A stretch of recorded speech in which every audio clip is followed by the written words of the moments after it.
Meus amados irmãos, a paz do Senhor, estamos aqui mais uma vez para fazermos um breve comentário referente à lição 4 da Revista dos Adultos da nossa EBD. Agradeço a Deus por mais esta oportunidade, agradeço também a pessoa do nosso superintendente da área, o irmão Isaías Santana, pelo convite, e sem perca de tempo vamos adentrar na lição, que tem por título, tem por tema a iluminação espiritual do crente. Você que está com a sua Bíblia, sua revista, e queira acompanhar conosco a leitura da palavra de Deus no texto áureo, que se encontra no livro de Éfeso, capítulo 1, versículo 17. Nos diz a palavra: para que o Deus de nosso Senhor Jesus Cristo, o Pai da glória, vos dê em seu conhecimento o espírito de sabedoria e de revelação. A verdade prática nos diz assim: a vocação do crente inclui a herança de preciosas riquezas conferidas aos eleitos pela grandeza do poder de Deus. Na aula passada falamos um pouco sobre eleição e predestinação, e nessa aula nós vamos, o objetivo geral dela é esclarecer a dimensão da nossa chamada, as riquezas da herança divina e a grandeza do poder de Deus. E você pode fazer a leitura na sua casa, tá bom? A introdução nos diz o seguinte: ainda no primeiro capítulo, o apóstolo Paulo inicia uma longa sentença, assim dividida: ação de graça, ação intercessória e confissão de louvor e exaltação. Nessa sentença somos exortados a louvar ao Senhor pela nossa eleição, buscar a iluminação do Espírito Santo para compreender a dimensão de nossa chamada. Então, primeiro nós temos que agradecer a Deus por fazermos parte da eleição e ser um eleito, tá bom? E vamos, a partir desse momento agora, tentar compreender para a nossa vida, para que realmente nós somos chamados. Qual a nossa função após participar de uma eleição. Aqui o primeiro item nos diz assim: a esperança da vocação e as riquezas da glória. Nos diz a revista: o apóstolo ensina que os salvos precisam ser iluminados para compreender quais são as esperanças da vocação e as riquezas da glória. No tópico 1 diz assim: a ação de graças e intercessão.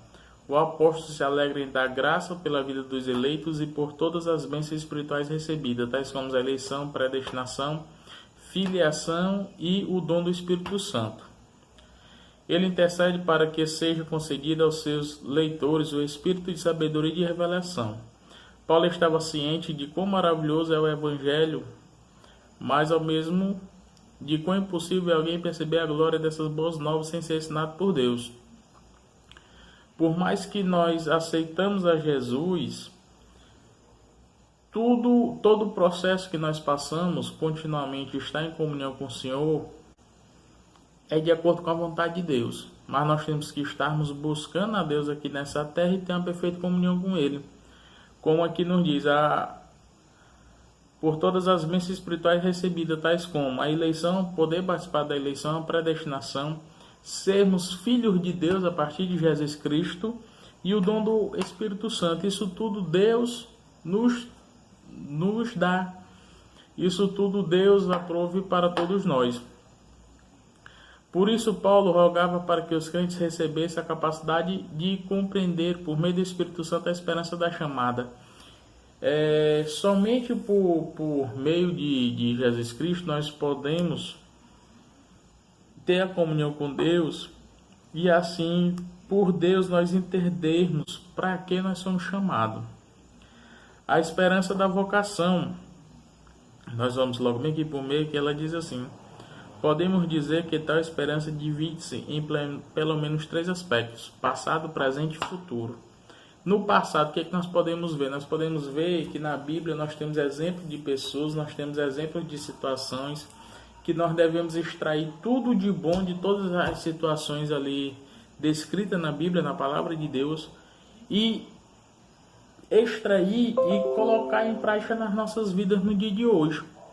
Quando ele diz passado, presente e futuro, a palavra de Deus diz que nós temos que extrair do passado todas as referências boas para as nossas vidas.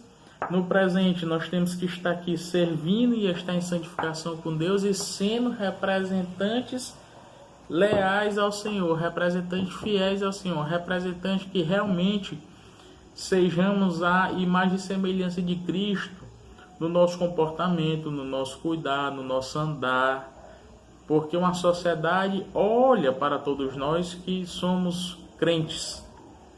A sociedade tem que olhar para cada um de nós e vermos realmente tem algo diferente com essa pessoa.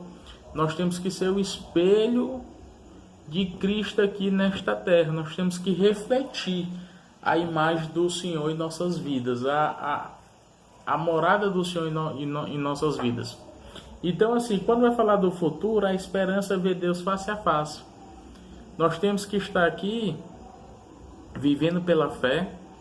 E futuro é a participação gloriosa no futuro que compreende a vida eterna e a esperança de conhecer Deus face a face.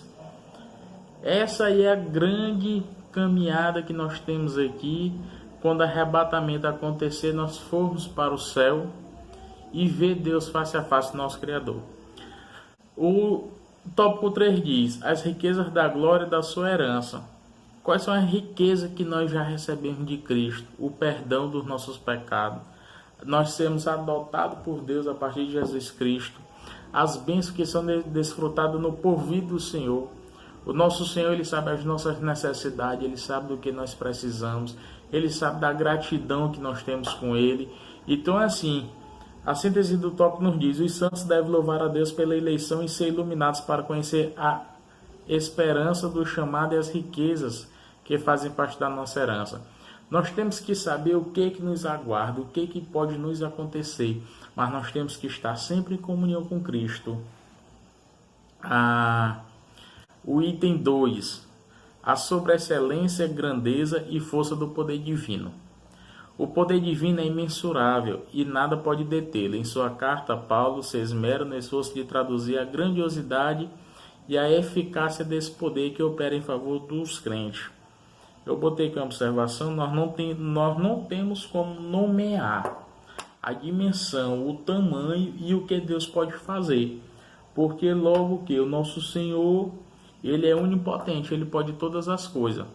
Ao nosso ver, nós podemos ver situações impossíveis, mas para o nosso Deus nada é impossível, Ele pode, nós temos que crer. Quando ele fala aqui sobre a excelente grandeza de Deus, o apóstolo Paulo orou para que os salvos pudessem entender sobre a excelência e grandeza do poder de Deus. Aqui ele vai falar um pouco sobre a tradução, certo? Do nome sobre excelente. E o termo dunamis, que é traduzido aqui por poder, indica feitos miraculosos que requer força fora de medida. Logo, a repetição destes termos indica que apenas o maior de todos os poderes é capaz de realizar a transformação e a salvação do homem. Muitas das vezes nós olhamos para alguma pessoa e diz: esse aí não dá para ser um salvo. E através do poder de Deus ele age na vida daquela pessoa e modifica. Então é assim, as bênçãos do Senhor, ela trabalha nas nossas vidas. E nós não estamos aqui para julgar ninguém, mas nós estamos aqui para apresentar a todos o plano da salvação. E o 22 ele diz: a força do poder divino. Na sentença, segundo a operação da força do seu poder, no versículo 19, o apóstolo Paulo usou 3 vocábulos: operação, força e poder inerente. Para que isso tudo possa acontecer em nossa vida, ele nos diz bem aqui no meio do texto: a associação desses conceitos revela o poder potencial de Deus, que, inerente à sua natureza divina, opera em favor do que crê. Nós temos que acreditar para que algo sobrenatural possa acontecer em nossa vida. Se eu não acredito em milagre, como é que Deus pode operar um milagre na minha vida? Se eu não acredito que eu necessito de uma cura e Deus pode me curar, como é que Ele vai me curar? como é que eu vou poder testemunhar em nome do Senhor Jesus? Então, Paulo apresenta os 3 exemplos irrefutáveis, 3 exemplos que não podem ser contestados, não se pode se contrariar: a ressurreição de Cristo, sua ascensão à direita de Deus nos céus e a sua elevação acima de todo domínio. Esses 3 acontecimentos aqui nós não podemos contestar, não tem o que contestar, tá bom? Então, assim, para encerrar o tópico 2, o poder de Deus é extraordinário e supera todo e qualquer outro poder. Esse maravilhoso poder opera no interesse de salvar toda a humanidade. Tudo que Deus faz, tudo que Deus fez até hoje, o que Ele pode fazer, é na intenção de salvar todos nós. Mas, claro, nós temos que fazer por onde chegarmos ao Senhor. Ele já fez a sua parte, agora cabe a mim, cabe a você botar e fazer a nossa. No tópico 3 diz: Cristo, nosso maior exemplo de exaltação. Nesse ponto veremos 3 aspectos de exaltação de Cristo que atestam a grandiosidade do poder de Deus disponível aos crentes. Cristo, a primícia dos que dormem. Com a ressurreição de Cristo, tá bom? A ressurreição de Cristo é a garantia que nós seremos ressuscitados. É a garantia daqueles que dormem no Senhor no dia do arrebatamento ser transformado no corpo e receber o corpo glorioso. Então, a primícia dos que dormem, a partir do momento que Cristo ressuscitou, essa é a nossa garantia que nós também vamos ressuscitar, nós seremos ressuscitados. O segundo aqui diz: Cristo é levado à direita de Deus Pai. O grau de exaltação para uma posição de honra e autoridade indica o completo triunfo de Cristo sobre o pecado e as forças do mal. Assim como nosso Cristo ele esteve nessa terra, ele passou por dificuldade, esteve no mundo corruptível, assim como eu, como você estamos hoje, o nosso Cristo só nos provou que nós somos capazes de vencer o mal e o pecado. Nós, tendo esse comportamento, nós agindo assim, nós vamos ser honrados por Deus. Nós não podemos fazer nada nessa terra esperando honra humana, não. Nós temos que trabalhar e esperar a honra divina, porque Deus honra os seus filhos que são fiéis com Ele. E Cristo é exaltado de sobremaneira, bem que no meio da revista nos diz assim: o resultado desse triunfo traz duplo benefício para a igreja. Primeiro, que Deus fez Cristo cabeça da igreja, e segundo, Deus designou a igreja para ser a expressão plena de Cristo. Isso significa que nenhum poder prevalece sobre a igreja, mas ressaltando que nós temos que ser o espelho de Cristo, nós temos que nos comportar como Cristo deseja, nós temos que ter uma vida conforme agrada ao Senhor Jesus. E a síntese do tópico 3 nos diz: tanto a ressurreição como assentar-se nos céus está disponível aos crentes, e de semelhantemente modo a glorificação por meio do grande poder de Deus. Tudo o que aconteceu a Cristo Jesus nesta terra, morreu, ressuscitou, pode acontecer com todos aqueles que perseverarem e creem. Nós temos que crer na palavra do Senhor, nós temos que crer no poder de Deus. Para concluirmos, embevecidos com a bênção espirituais, Paulo mantém a adoração contínua ao eterno Deus, atitude que deve ser seguida por todos. A compreensão das dádivas da salvação demonstra o excelso valor daquilo que Deus fez por nós. Seus atos poderosos viabilizam a transformação e a glorificação dos que creem. Aleluia.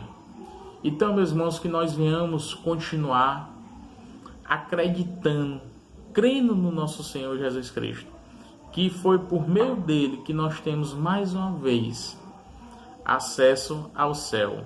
Por meio dele nós fomos perdoados, porque ele morreu naquela cruz. Mas nós temos que botar a nossa fé em prática. Eu agradeço essa oportunidade e que os amados irmãos possam estar orando pelo irmão Pedro e por toda a nossa igreja na terra. A paz do Senhor, meus irmãos.